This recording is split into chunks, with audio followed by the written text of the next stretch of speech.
Hello everyone, it's Mr. Peng and welcome to my F1 2020 Constructors Championship predictions. And this is a sport, right, where there's 20 cars and 10 teams of different sort of power, different performance. And basically, you get points for whatever position you get. And it says 20 cars.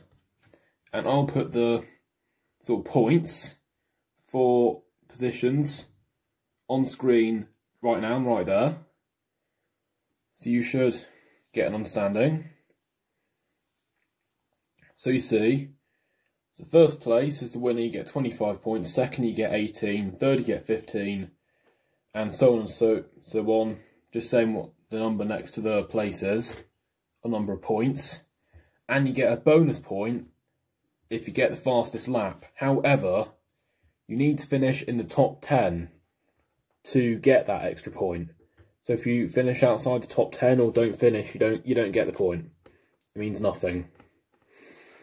So once you clear that all up, I'll go through the teams. So they'll be on screen right there. And so yeah, there they are. And I'll leave them on screen until about 2 minutes into the video, just for you to read through them. And yeah, so basically season was meant to start on the 15th of March in Australia, but then the race was called off after one McLaren member tested positive for the COVID-19, and it was annoying, and a lot of other races have been pushed back, and now the season only starts at Austria on the 5th of July. I'll take them down now. As basically, in a month's time it will be starting, and it looks like we'll have a championship, so I'll get into my predictions. So in 10th place, and this is not a surprise, but it's disappointing, someone who lives pretty near the HQ, it's Williams.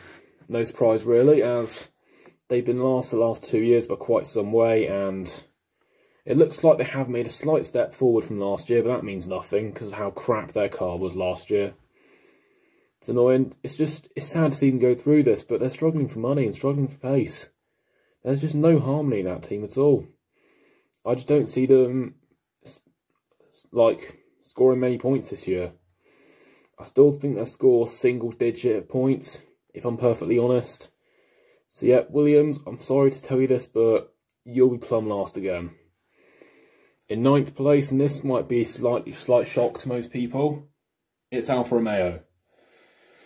That's because, I don't know, they're just a bit slow, and at the end of the year, they do lag sort of at the back of the grid a lot.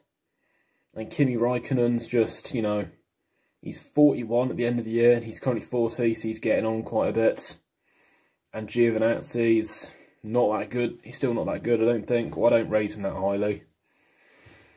So yeah, just the team, I don't think they'll be that good this year, and you'll be P9.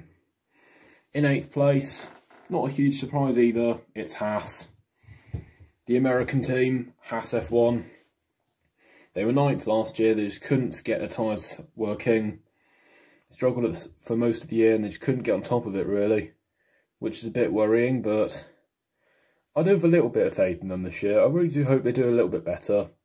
They came 9th last year, so I'm putting them 8th, so slight improvement, but not a huge one. And I don't see them doing much better, but I hope I'm wrong. I do like the team.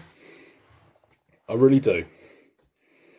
In 7th place is the rebranded Toro Rosso, you guessed it, AlphaTauri.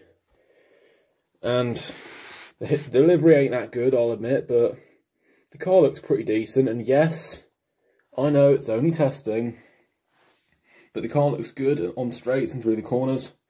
But they could be back of the field, or they could be front of the midfield. We just don't know.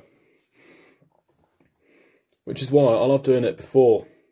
So after testing, it's best to do it before testing. It's completely blind, but it's still mostly blind, as testing doesn't mean that much of the car's performance, because a lot of teams do sandbag. And yeah. So yeah, AlphaTauri 7th, and in 6th place, and I hope I'm wrong with this one as well, because I really do like the team. It's Renault, because their car looks very slow, and I don't know, it's just Ocon, the year out of F1 probably hurt him, and he will bring the team down in points, and I just haven't got much faith. And Cyril Abiteboul, he's just not that good of a team leader. He's pretty crap, if I must sort of describe his leadership skills in one word, just terrible. I could even say he's the worst leader on the grid of the team, maybe besides Mattia Binotto at Ferrari. Yeah, because Binotto's terrible, and I'll tell you why when I get on to where I put Ferrari.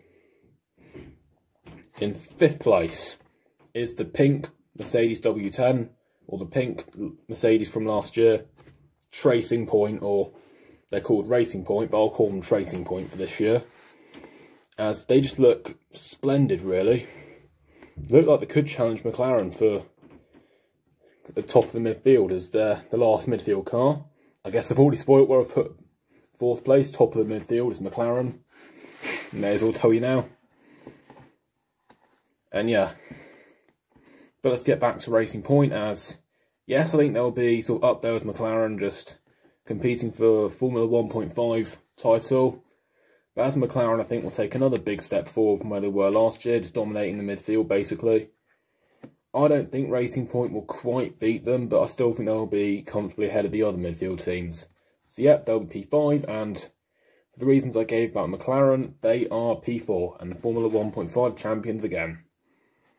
In 3rd place, and not a huge surprise, as they have Alexander Albon, Red Bull Racing in 3rd. And yes, their car does look strong, and again, it's only testing, I know. But they look a lot better in testing than they have in any other year. But I could be wrong, they could turn up in Austria with a car that's a bit underdeveloped, like they often do at the start of the season. And who knows, they could be half a second off the pace, and then they only get a grip with their car 5 races in. If they do, then I'm almost certain they'll be 3rd. So yeah. Not much to say. They got a good car, just they're a bit slow on the straights, but they're great in the corners, I must say. Up there with the Mercedes.